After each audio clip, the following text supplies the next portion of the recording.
Hello! So I'm Amy and I make books on reading and I don't make books, I make videos on books. In this video I'm going to talk about why we're reading less as a society and how we can change that, or how I think we can change that.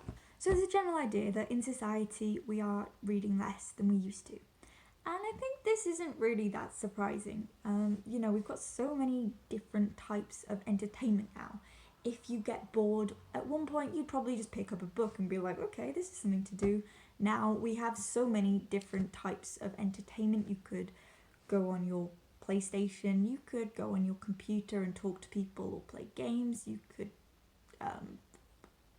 I've already run out of entertainment ideas, but you get the idea. There's tons of things to do and everything seems like it's fighting for our attention all the time. A lot of people attribute social media for the decline in reading.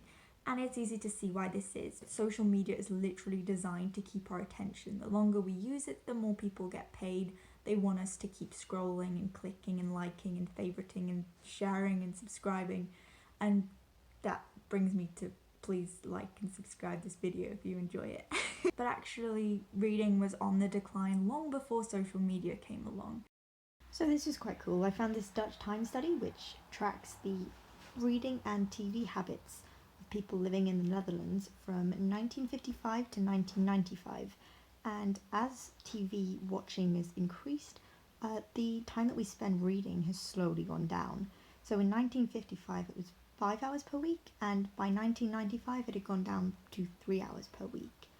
And in 1995 the average person was watching 11 hours of TV per week, and I kind of assume that it's gone up quite significantly from that, because 11 hours per week is less than 2 hours per day, and I assume the average person watches more than that.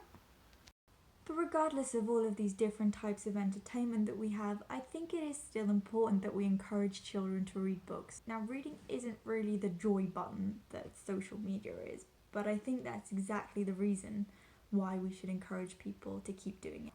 Because long term, reading does actually provide us with a lot of satisfaction.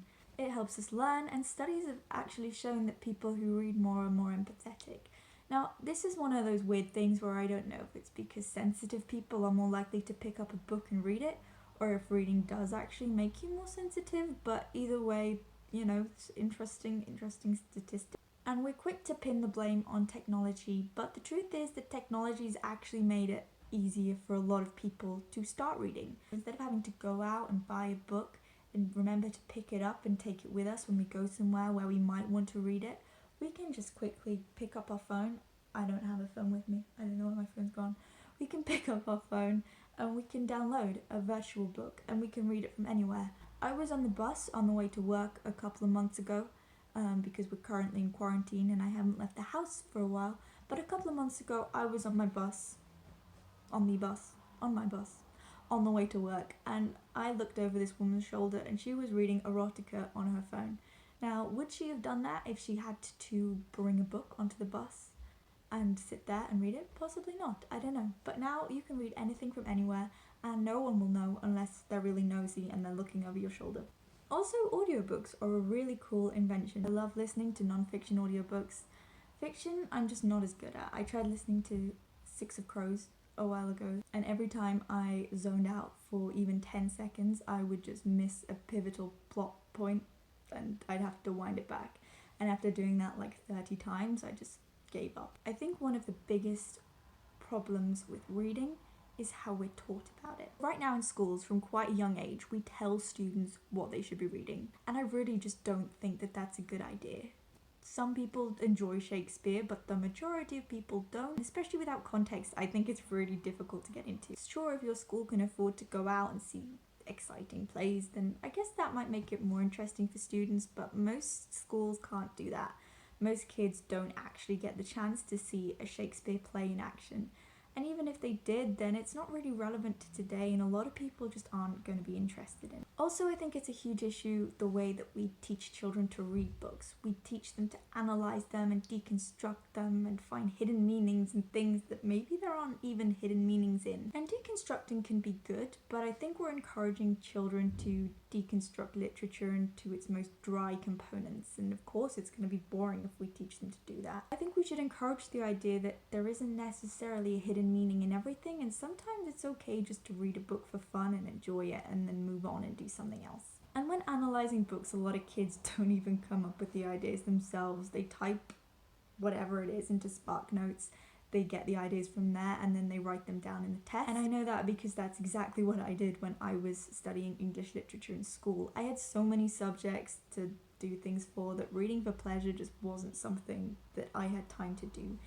Even the books that I'd been given to study, I didn't really have time to read them, and I wasn't hugely interested in them, so I just didn't really care.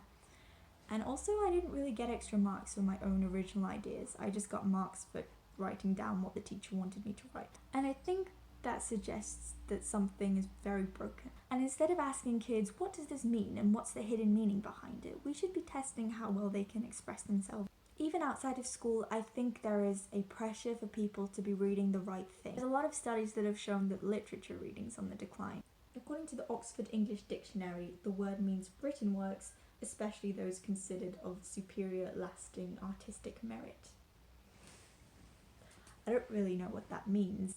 Does that mean that Game of Thrones is literature? Most people would probably say no, it's commercial fiction. For me, I think the difference between literature and commercial fiction is that commercial fiction tends to be driven by plot, whereas literature is more about the ideas behind the plot. And this doesn't necessarily mean that commercial fiction can't explore important themes, or that literature can't have a really good plot that grabs you by itself, but it just makes it kind of difficult to distinguish between the two. And I think literature does have its merits, but I think that we also need to be sure that literary gatekeeping doesn't deter people from picking up a book. I guess my main point from this is that if we just let people read what they want to read instead of telling them what they should read, then people would start to see reading as something that's done for fun instead of just something that you have to do for school to get a grade. But I'm really interested to hear other people's opinions on this. Maybe you think I'm completely wrong, maybe I am completely wrong, I don't know, these are just some thoughts. But yeah, if you like this, feel free to subscribe and comment and leave a little like button down below, because that would be really cool. And I will talk to you again very soon. So I actually just created a script for this video, and then I read it, and then I watched it back, and it was possibly the most boring thing that I've ever watched, so I decided just to talk normally instead, because I'm not looking over there and the camera's there and it just doesn't work.